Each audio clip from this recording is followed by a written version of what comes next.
તો ચલો વિદ્યાર્થી મિત્રો, આપણે હવે સોશિયોલોજીમાં આગળનો પોઈન્ટ જોઈશું, ગ્રામીણ સમુદાય. પહેલો આપણે ધાર્મિક સમુદાય જોયો, હવે ગ્રામીણ સમુદાય. ગ્રામીણ એટલે શું કે ગામડું. ગ્રામીણ એટલે શું કે ગામડાનો સમુદાય. તો ધ્યાન આપો કે ગામડું એ પ્રકૃતિની નિકટ વસવાટ કરતાં મોટે ભાગે ખેતી અને ખેતી સાથે સંબંધિત વ્યવસાય કરતા અને વિશિષ્ટ જીવનશૈલી ધરાવતા લોકોનો બનેલો નાનો પ્રાથમિક સમુદાય છે. જે ગામડું એ શું છે તો કે ગામડું એ પ્રકૃતિની નિકટ કે પ્રકૃતિથી નજીક, કુદરતી વાતાવરણથી નજીક વસવાટ કરતા અને મોટે ભાગે ગામડામાં લોકો શું કરતા હોય છે? ખેતી. તો ખેતી અને ખેતી સાથે સંબંધિત વ્યવસાય, ખેતી સાથે સંબંધિત વ્યવસાય ધંધા કરતા હોય છે. એનો એક બનેલો લોકોનો બનેલો એક નાનો પ્રાથમિક સમુદાય હોય છે ગામડું એ, જેમાં મોટે ભાગે એકવિધતા અને એકતા હોય છે. ગામડામાં શું હોય છે? મોટા ભાગે એકવિધતા, બધા સમાન હોય છે અને બધાની લોકોની અંદર શું હોય છે? એકતા જોવા મળે છે.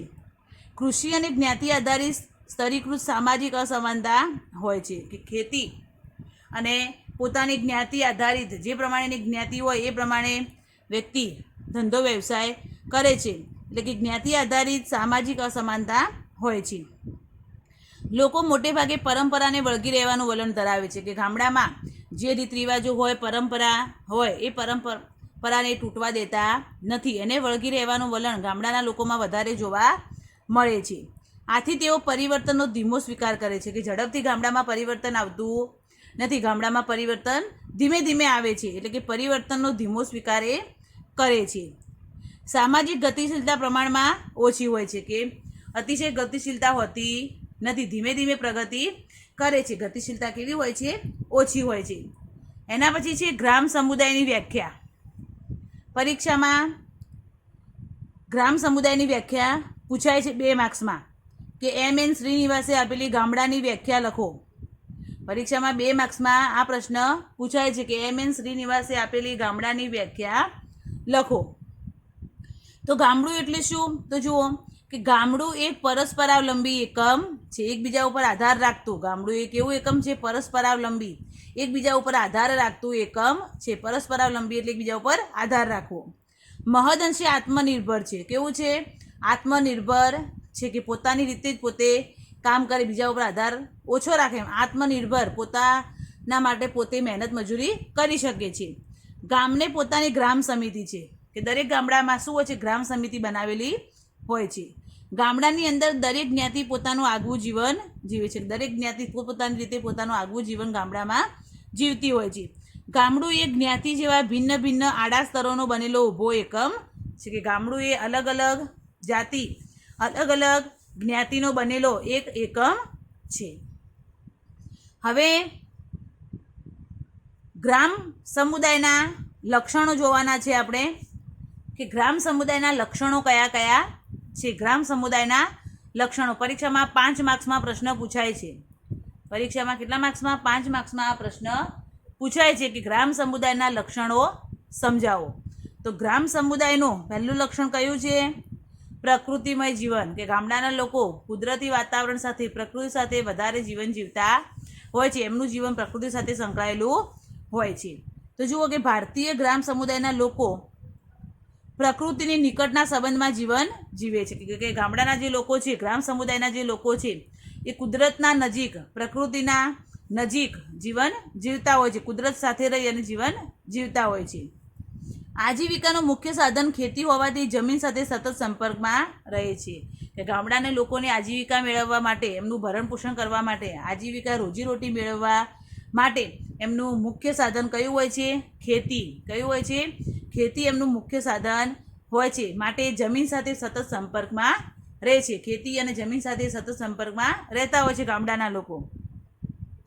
ખેતી માટે વરસાદ, સૂર્ય, વનસ્પતિ, પશુ, નદી, તળાવ, પવન વગેરે પ્રકૃતિના તત્વોની નજીક પોતાનું જીવન જીવે છે. અને ખેતી માટે વરસાદની જરૂર પડે, સૂર્યની પડે, વનસ્પતિ, પશુ, નદી, તળાવ, પવન, આ બધાની જરૂર ખેતીમાં પડે છે. એટલે કે આ બધા જે પ્રકૃતિના તત્વો છે, આ બધા શું છે? વરસાદ, સૂર્ય, પૃથ્વી, નદી, તળાવ, પશુ, બધા પ્રકૃતિના તત્વો છે. એટલે કે પ્રકૃતિના તત્વોની નજીક પોતાનું જીવન જીવતા હોય છે.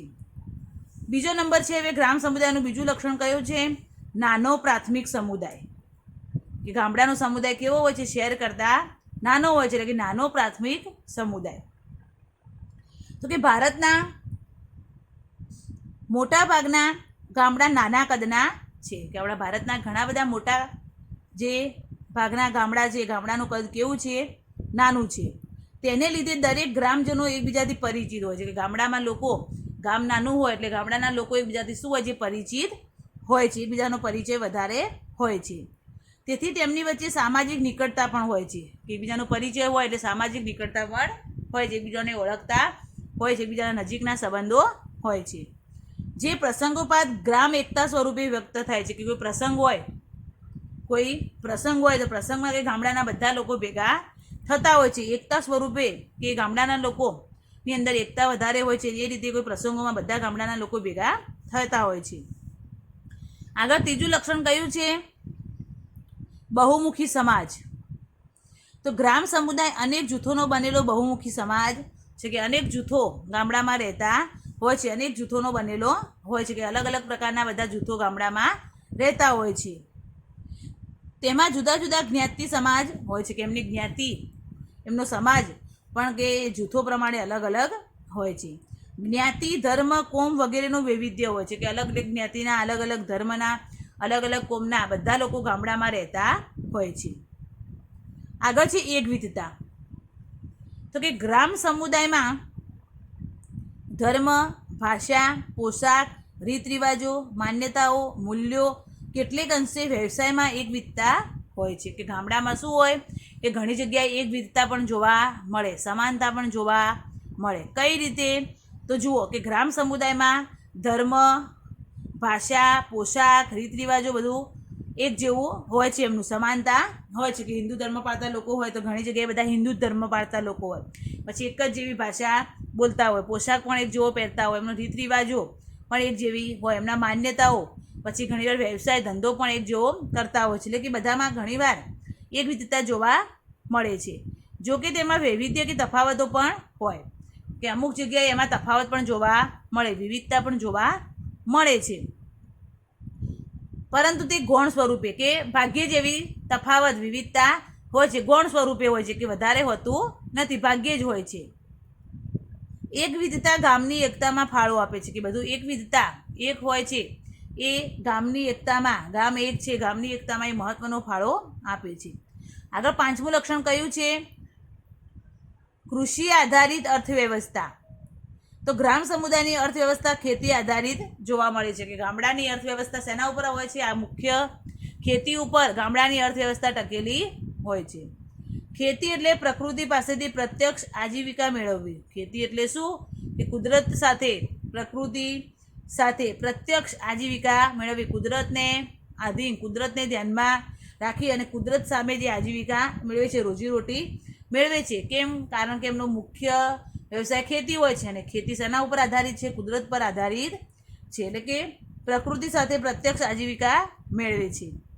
કૃષિ સંબંધિત અન્ય વ્યવસાયો પણ જોવા મળે છે, કે ખેતીને આધારિત, ખેતીને લગતા બીજા વ્યવસાયો પણ એમાં જોવા મળતા હોય છે. એના પછી છઠ્ઠો લક્ષણ છે ગ્રામ સમુદાયનું જ્ઞાતિ વિભાગો. કયું છે? જ્ઞાતિ વિભાગો. તો ગ્રામ સમુદાયમાં જુદી જુદી જ્ઞાતિઓ વચ્ચે દરજ્જાના તફાવતો હોય છે, કે જ્ઞાતિ આધારિત દરજ્જાના તફાવતો, ભેદભાવો પણ હોય છે. ગામડામાં કે દરજ્જા આધારિત, કે અમુક દરજ્જો ઊંચો, અમુક નીચો, અમુક જ્ઞાતિ ઊંચી, અમુક જ્ઞાતિ નીચી, એ પ્રમાણે દરજ્જાને આધારિત પણ તફાવતો જોવા મળે છે. જ્ઞાતિના પાયા ઉપર ભેદભાવો હોય છે, કે બધી જ્ઞાતિ એક જેવી હોતી નથી, એમાં ભેદભાવ તફાવત જોવા મળતા હોય છે. પરંતુ જ્ઞાતિઓ વ્યવસાયિક સેવાઓ દ્વારા પરસ્પરાવલંબિત હોય છે, કે એ રીતે જ્ઞાતિમાં ભેદભાવ હોય છે, પરંતુ એકબીજા સાથે રહી અને કામ કરતા હોય છે, એકબીજા ઉપર આધાર રાખતા હોય છે. આગળ છે જુઓ કે ગ્રામ સમુદાયમાં કૃષિ આધારિત વર્ગરચના જોવા મળે છે, એટલે કે ખેતી ઉપર વધારે આધાર રાખતા હોય છે. એમાં સમૃદ્ધ, મધ્યમ અને નાના ખેડૂતોનો વર્ગ, ખેત મજૂરોનો સમાવેશ થાય છે, કે બધા એક સરખા હોતા નથી ખેતીમાં પણ, કે એમાં અમુક લોકો સમૃદ્ધ હોય ખેતીમાં, અમુક લોકો મધ્યમ પ્રકારના હોય, અમુક નાના ખેડૂતોનો વર્ગ પણ હોય છે, અને અમુક શું હોય છે? ખેત મજૂરો, કે ફક્ત શું કરે છે? ખેતરમાં મજૂરી કરે છે અને રોજીરોટી મેળવે છે એવા ખેત મજૂરો પણ હોય છે. આગળ 7મું કયું છે? કુટુંબવાદ. તો ગ્રામીણ સમુદાય સંયુક્ત કુટુંબની લાક્ષણિકતા ધરાવે છે. ગામડામાં ઘણા ખરા કુટુંબો, મોટાભાગના કુટુંબો સંયુક્ત કુટુંબમાં રહેતા હોય છે. બધા ભેગા જોડે સાથે રહેતા હોય છે, સંયુક્ત કુટુંબમાં રહેતા હોય છે. ગ્રામીણ સમુદાયની પાયાની સંસ્થા તરીકે કુટુંબ ગામના સામુદાયિક જીવન ઉપર સર્વાંગી અસર ઉપજાવે છે. કે ગ્રામીણ સમુદાયની પાયાની સંસ્થા કઈ છે? કુટુંબ છે. જે તે વ્યક્તિનું કુટુંબ, એ જે કુટુંબ છે એ ગામના સામુદાયિક જીવન ઉપર અસર કરે છે. 8મું છે હવે ગ્રામીણ ધર્મ. તો કે ગ્રામીણ સમુદાયનો ધર્મ પ્રકૃતિ પ્રધાન હોય છે. કે ગામડાનો જે સમુદાય છે એ ગામડાના સમુદાયનો ધર્મ કુદરતી આધારિત પ્રકૃતિ પ્રધાન હોય છે. સૂર્ય, પાણી, જમીન, પશુ જેવા પ્રકૃતિના તત્વો સાથે સંબંધિત છે. પ્રકૃતિના તત્વો કે સૂર્ય હોય, પાણી, જમીન, પશુ, એ બધા કુદરતના તત્વો સાથે સંકળાયેલું હોય છે. કુદરતી આફતોને લીધે તેઓ નસીબવાદી વલણ ધરાવતા હોય છે. કે કુદરતી આફત કોઈ આવે, નુકસાન થાય, કોઈ વખત સારું વાતાવરણ હોય તો ફાયદો પણ થાય, અને કોઈ વખત કુદરતી આફતો એવી આવી જાય તો એનાથી નુકસાન પણ થાય, પરંતુ એના આધારે નસીબવાદી વલણ ધરાવતા હોય છે. કે નસીબમાં હશે એવું. પ્રકૃતિના વિવિધ તત્વોની પૂજા અર્ચના આરાધના કરતા હોય છે. કે પ્રકૃતિના તત્વોની શું કરે છે? ગામડાના લોકો પૂજા અર્ચના પણ કરતા હોય છે. આગળ છે હવે 9મું શું છે? જ્ઞાતિ પંચ, ગ્રામ પંચ.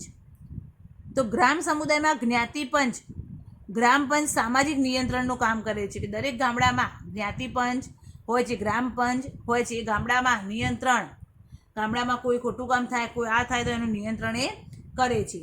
જ્ઞાતિ પંચ જ્ઞાતિના નિયમોનું પાલન કરાવે છે. જ્ઞાતિ પંચ શું કરે? કે જે તે જ્ઞાતિ હોય એ પ્રમાણેનું જ્ઞાતિનું જ્ઞાતિ પંચ હોય. આખું ગામ હોય તો એનું ગ્રામ પંચ હોય, અને અમુક અમુક જે જ્ઞાતિઓ હોય અલગ અલગ, કે બ્રાહ્મણ હોય, જૈન હોય, એ પ્રમાણે જે અલગ અલગ જ્ઞાતિઓ હોય એ પ્રમાણે જ્ઞાતિઓનું જે જ્ઞાતિ પંચ હોય એ શું કરે? કે પોતાની જે જ્ઞાતિ છે એ પોતાના જ્ઞાતિનું નિયમોનું પાલન કરાવે. ગ્રામના પંચમાં બધી જ્ઞાતિઓનું પ્રતિનિધિત્વ હોય છે. અને ગ્રામનું પંચ હોય એમાં બધી જ્ઞાતિઓનો સમાવેશ થઈ જાય, કારણ કે આખા ગામડાનું હોય છે. આ ઉપરાંત ગ્રામીણ સમુદાયમાં જ્ઞાતિ અને કૃષિ આધારિત સ્તર રચના હોવાથી ગતિશીલતાની તકો મર્યાદિત રહે છે. જોકે જે ખુલ્લા વ્યવસાયો છે જે સ્વીકારીને પોતાનો દરજ્જો બદલાવી શકાય છે. કે ગામડામાં જ્ઞાતિ આધારિત અને કૃષિ આધારિત સ્તર રચના હોવાથી જે પ્રમાણેની જ્ઞાતિ હોય એ પ્રમાણે વ્યક્તિ કામ, ધંધો, વ્યવસાય કરતી હોય છે. પરંતુ ગામડામાં ખુલ્લા વ્યવસાયો પણ ઘણીવાર જોવા મળે છે. જે જ્ઞાતિ હોય એ જ્ઞાતિને છોડી અને બીજા વ્યવસાય, ધંધો પણ એ કરી શકે છે. ગ્રામજનો પરંપરાને વળગી રહેવાનું વલણ ધરાવે છે.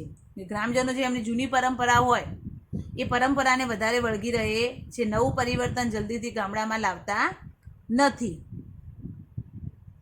આથી તેઓ પરિવર્તનને ઝડપી સ્વીકારતા નથી. કે પરિવર્તનને ઝડપથી સ્વીકારતા હોતા નથી.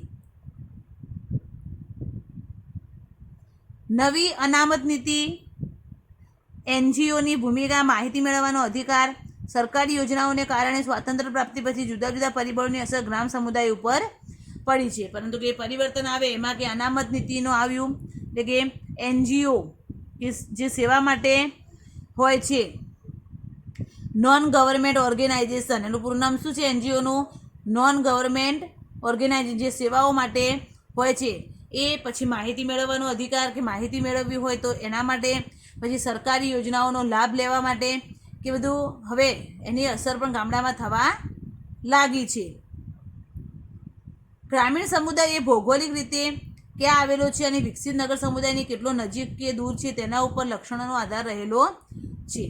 ગ્રામીણ સમુદાય છે એ હવે કેટલો વિકસિત બન્યો છે, નગર સમુદાયથી કેટલો દૂર છે, કેટલો નજીક છે. અહીંયા આપણું ગ્રામીણ સમુદાય, ગ્રામ સમુદાયના લક્ષણો અહીંયા આપણા પૂરા થયા ગ્રામીણ સમુદાયના.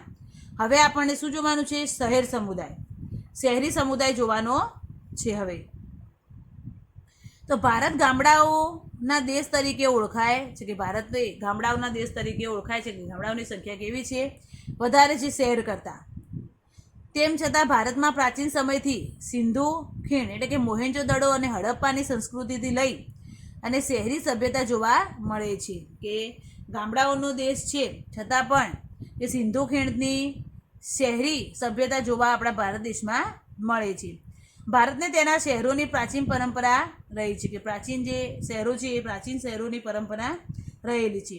અનેક વિદેશી મુસાફરો જેવા કે હ્યુ એન સંગ, ફ્રાન વગેરે પોતાના લખાણોમાં ભારતના જુદા જુદા પ્રદેશોના વિકસેલા શહેરોનો ઉલ્લેખ કર્યો છે કે વિદેશી મુસાફરો હતા. કોણ કોણ હતા વિદેશી મુસાફરો? હ્યુ એન સંગ અને ફ્રાન, એમને પણ જે લખાણો લખ્યા છે એ લખાણોમાં ભારતના જુદા જુદા પ્રદેશોમાં જે શહેરો વિકસ્યા છે એ શહેરોનો ઉલ્લેખ એમને કર્યો છે. કયા કયા શહેરોનો ઉલ્લેખ કર્યો છે એમને વિદેશી પ્રવાસીઓએ? તો કે દાખલા તરીકે કાશી એટલે કે બનારસ, મથુરા વગેરે શહેરો અને એની આસપાસ આવેલા ગામડાઓ, એ બધાના સંબંધોનો અભ્યાસ એમને કર્યો છે. હવે જે શહેર સમુદાયનો અર્થ કે શહેર એટલે શું? શહેર સમુદાયનો અર્થ તો શહેર માટે નગર શબ્દ પ્રચલિત છે. શહેર માટે કયો શબ્દ પ્રચલિત છે? નગર. નગર શબ્દ પ્રચલિત છે. શહેરી વિસ્તારમાં વસવાટ કરતા લોકોના બનેલા સમુદાયને શહેર સમુદાય કહે છે કે શહેરી વિસ્તારમાં જે વસવાટ કરતા લોકોનો બનેલો સમુદાય હોય છે, શહેરમાં જે વસવાટ કરતા હોય છે એમને શહેર સમુદાય કહેવાય છે. જેમાં વસ્તીનું કદ મોટું અને ઘનતા વધુ હોય છે કે શહેરમાં વસ્તી કેવી હોય? વધારે હોય છે. વસ્તીનું કદ વધારે હોય છે. મોટાભાગની વસ્તી બિન કૃષિ વ્યવસાયમાં કામ કરતી હોય છે કે ગામડામાં ખેતી આધારિત હોય છે. ગામડામાં ખેતી ઉપર નિર્ભર હોય છે, જ્યારે શહેરમાં મોટાભાગની વસ્તી ખેતી સિવાયના ધંધામાં, ખેતી સિવાયના વ્યવસાયમાં કામ કરતી હોય છે.